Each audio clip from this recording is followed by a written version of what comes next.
Hey folks, it's your buddy Mike Messier, The Artifice Girl movie I just saw. Happy to see it. Saw it in this very town that it was filmed in, Jacksonville, Florida, and I happen to know the gentleman that made the film.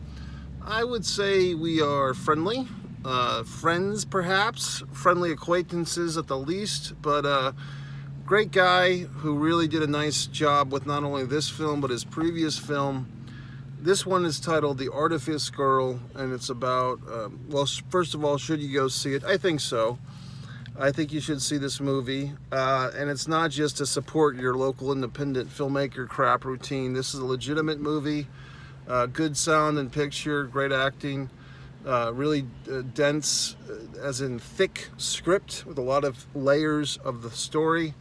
And it's really no blood and guts, no sex or violence, but an intelligent story, a mature story, although it does feature a child actor, a young person actor, we can say. Is child an offensive term now? Get out my fucking Google machine and tell me. But the young lady, Tatum is her first name, who plays the Artifice Girl, did a great job herself. What is this movie about? And from what I understand, this movie is like number 5 on Amazon Prime streaming, sci-fi films, right up there with things like Ant-Man and so forth. So congratulations to everyone involved. I'm sure the exposure is going to help. I wish I could remember the name of Franklin's previous film. I always get his name botched up because there used to be a UFC fighter named Rich Franklin, but the filmmaker here is Franklin Rich. So maybe there's some type of parallel universe movie where the filmmaker becomes a UFC fighter and the old UFC fighter becomes a filmmaker. But in any event, Franklin actually does act in this film as well. I did not know that he was a actor, and I think he did quite well for himself. And the actors that he cast in this thing were all very good in their roles. What's the movie about? Well, the first thing we start off is some type of government agency has taken our guy here. They've taken him. I'm trying to remember. His name is not God. His name is not Greg. It's like it's some interesting name. They take him away. Drawing a blank on the fucking name now, but they take him into this office. That's this guy who looks like a computer nerd type of guy. This is the character that Franklin's playing himself. And they're basically like giving him a hard time, and it's like, oh, you're not under arrest, we just have a few questions for you, which is a good time to call a lawyer. And they're basically beating around the bush with this guy, trying to get him to say something. He said he used to work for movie studios, and he was taking actors like Alec Guinness from Star Wars and, you know, making them taking images from previous films from the 70s to make them appear alive again in new films. And like, oh, so they're giving him a hard time. They're giving him the old good cop, bad cop treatment. Who are they?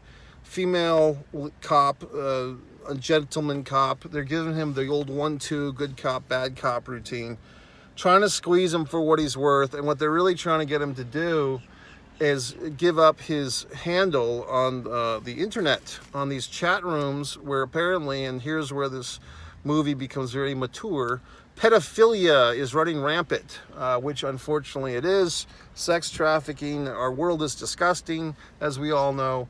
And this movie is taking on this very serious topic right between the eyes. And so for the first 15, spoilers by the fucking way, we think that we're watching a pedophiliac perhaps. Oh boy, here comes a family in this Walmart parking lot as I'm saying all this stuff. So I'm gonna have to keep quiet for a moment. Let this fine family go by before I finish my review. So basically it's like, are we watching, you know, a pedophilia guy getting, you know, brought in? What's going on here? But actually it's totally opposite. This character, this computer techie guy, is actually like kind of doing To Catch a Predator, Stone Phillips type of stuff on the internet. He's trying to do that thing where you bait with some graphic images of a young person, and then you get these bad guys to correspond, and then he's sending this information to this agency, and then they're following up and arresting him. But he's doing it under anonymity, which is a big element. Anonymity is a big part of this story. So then, you know, they're basically threatening him with prison. You know, if we think you might be the fucking pedophile, and have you sacrificed your own daughter Cherry here? Because this girl Sherry, or Cherry, is the girl in all these bait pictures that you're using to capture these scumbags. And so he has to reveal, out of threat of going to prison, no, assholes. As a matter of fact, this girl does not exist. She is my creation. She is AI, artificial intelligence, the Artifice Girl. She is not a real human being. She's a program that he's invented.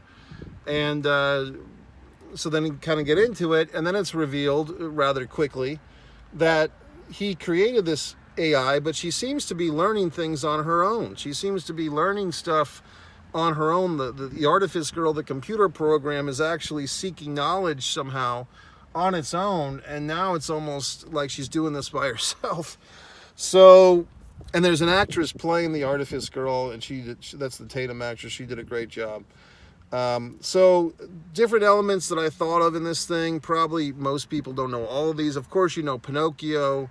You know, we have the whole Geppetto Pinocchio storyline of the father and his creation.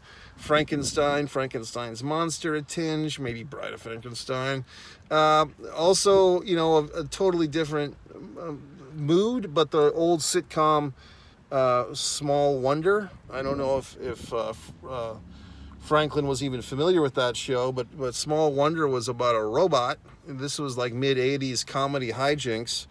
Very different tonality, but still there was an artificial intelligence robot living as a real live girl in that sitcom from the 80s, Small Wonder.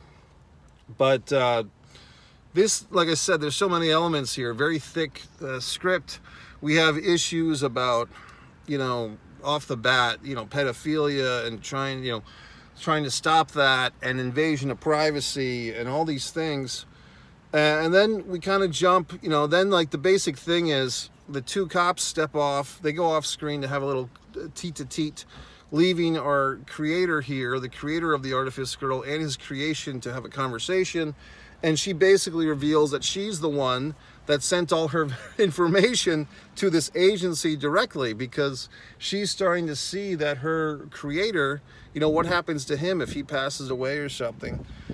She needs help to do this mission.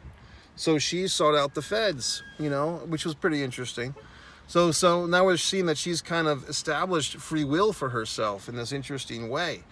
And then of course our buddy he's basically, they're trying to give him a job, they're trying to make him work with them. He agrees to do it.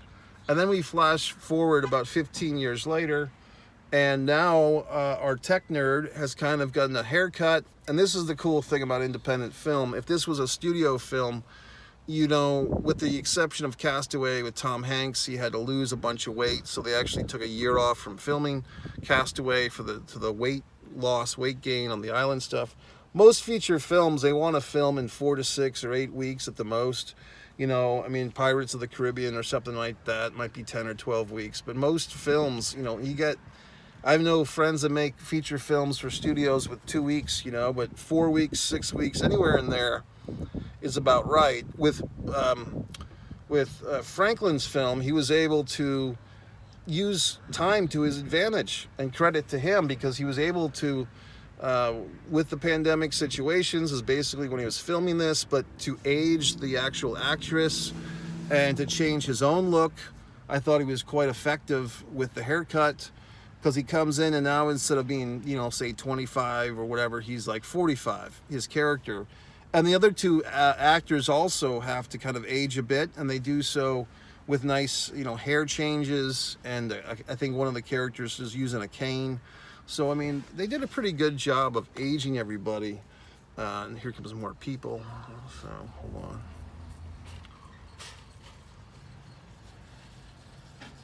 Okay, so basically they did a pretty good job with the aging process, I thought, of the characters. No, special super duper effects. I'm sure they did some hair and makeup for that, but it was good. They didn't have to do any audio or visual stuff as far as I know.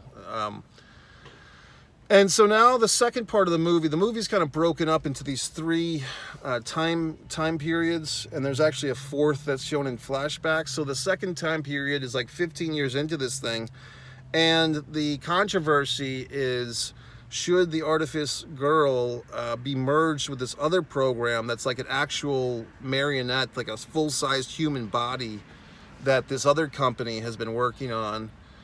So this other company has like the human body facsimile robot stuff, and this company has our Artifice Girl, who's the, you know, To Catch a Predator program. Can these companies merge?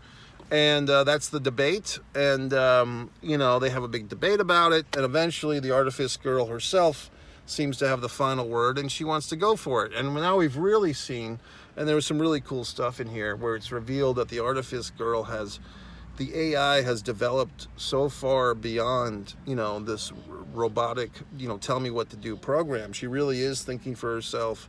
It's apparent that she's more human than she wants even the people to know she is. It's really pretty cool. Good acting again by the young lady and everybody. So it's getting into some pretty cool deep waters here. And then our final part of this, and there's also some flashbacks. And the flashbacks are interesting. The character of the creator apparently is the, you know, according to the movie, he is the survivor. Here's more people, you know, doing more things.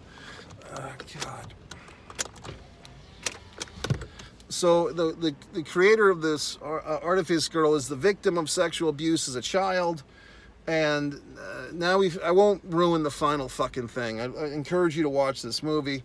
But basically, in the third part of this movie, we have a new actor playing the creator. He's, you know, much older, 30 or 40 years older. The Artifice Girl now has a body that she's in, but she also has these fucking cords on her back.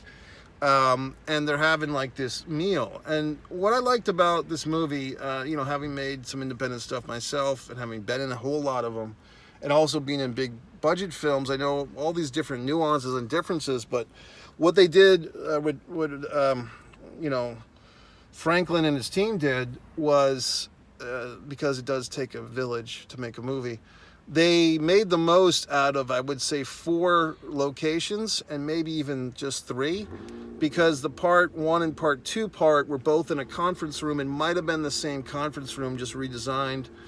The third part was in this nice house, and then the flashbacks were to like this fucking horrible shack that was like the site of all this child abuse.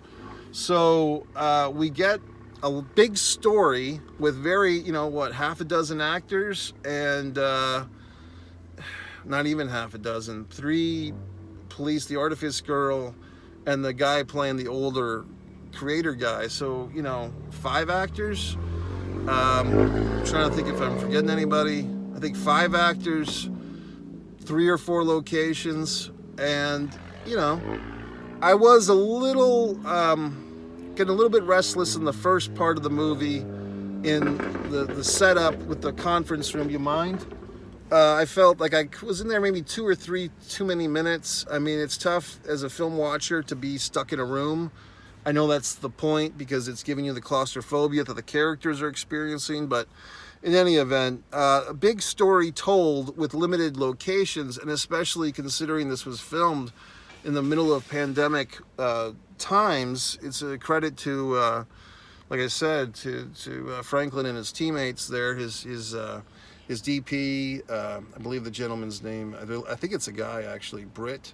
If it's a woman, I apologize. I don't mean to misgender any fucking buddy. I believe it's a guy named Britt, and they did a really nice, maybe I'm wrong, I don't fucking know, but they did a nice job making the most of their limited locations. And I think the acting, you know, you have to have good acting in something like this. If you don't, it's all going to fall apart. I'm sure, I would guess they rehearsed the hell out of this script, because there was a lot of lines, you know, even Franklin's lines, his character, you had to rattle off stuff, you know, you had to be on your game, you know, for all these actors. So I give them a lot of credit. At this particular screening at the Sunray Cinema, which I think will be playing for a few more nights, if you happen to be within driving distance, Atlanta, Georgia, or south, or, you know, any part in Florida, if you want to come up to Jacksonville, Sunray Cinema, I think there's 2 or 3 more nights of this movie playing, but even right now, you could just push a button and watch it in the comfort of your own home. I like to watch movies in the cinema. That's why I fucking bought a ticket to see this movie in the theater. But I feel that most movies are better on the big screen, but I think this movie won't suffer a whole lot from the small screen either.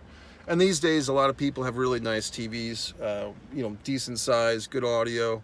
I'm still using this Bose speaker that fills up the whole room with audio. So that's it. Credit to if there's one little fucking thing I could say, that there was 2 little things. I think in part 2, I think they were trying to show different images of different, like the Artifice Girl is the prototype, but I believe they were trying to allude that she had been kind of copied into other fake children as bait for these pedophiles.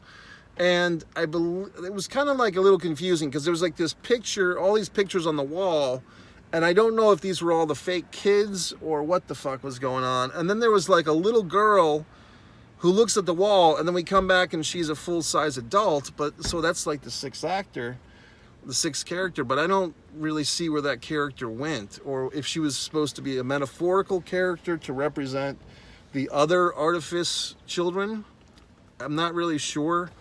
I mean, that's when, when you're doing art house stuff, sometimes you get a little too artsy and you lose, the commoners. But the other thing was there was a punch thrown, a series of punches actually. And the first one, I thought the audio effect of the punch landing on the face could have been increased. The post-production, which actually could still be done even now, although the film's been released. But for future editions, they could still do that. It just seemed like there wasn't the audio effect of a punch. It didn't connect. When you watch the Rocky movies, Rocky 3 especially, is way too far with that. They took the audio to the 11, as they say. But I think for the punch, it needed to be boosted a bit. But it's a sin that's forgivable. All right, folks. So that's it. Congratulations, Franklin Rich, not Rich Franklin, for your wonderful, thought-provoking movie. Very serious topic. The 2 actresses, the 2 lead actresses, the lady at the Feds and the Artifice Girl herself, she's got a big future, I'm sure, if she continues with this acting, because she did a great job in this. And I'm sure she'll be already a great actress with this wonderful presentation, this wonderful role. But, we'll see. And I think the 2 ladies made allusions that Franklin was off in Chicago. I know that I think the movie premiered, I want to say, in Toronto at a festival. And he's running the circuit, so to speak. And from what I understand, he's getting a lot of attention for this, and well-deserved. I'm not wearing a hat, but if I was, I'd tip it to you, buddy. But I think you did a great job. I was very impressed. I liked his previous movie. I wish I could remember the name of it. I do remember the previous movie was really cool. It's like he filmed the movie, and then on top of that, he did this director's commentary, which had a storyline that was like the secondary, like another element. So he's really playing around with structure and stuff. And that's great. If you can pull off a movie that, if you can make somebody see something they haven't seen before, you've done a great job. So once again, this is one Mike Messier. Yes, the subscriber count here is low. If you subscribe, then there'll be one more of us here, because I recently split up my YouTube presence into 3 channels. This is one Mike Messier with Mike's Instant Movie Review. One Man and a Camera Films has my own films, like The Impeccable, Disregard the Vampire, a Mike Messier 13 award-winning documentary. And One Pro Wrestling and Sports Fan is, guess what, about pro wrestling and sports. My book, A Distance from Avalon, is available on Amazon. Fight or Play Basketball, my other wonderful sports coming-of-age novels, available on Amazon. The Foreign Object eBay store has all my wonderful things. But once again, I just thought it was a cool movie. I'm glad I went to see it. I made the effort, and I enjoyed it. So there you go. Good job.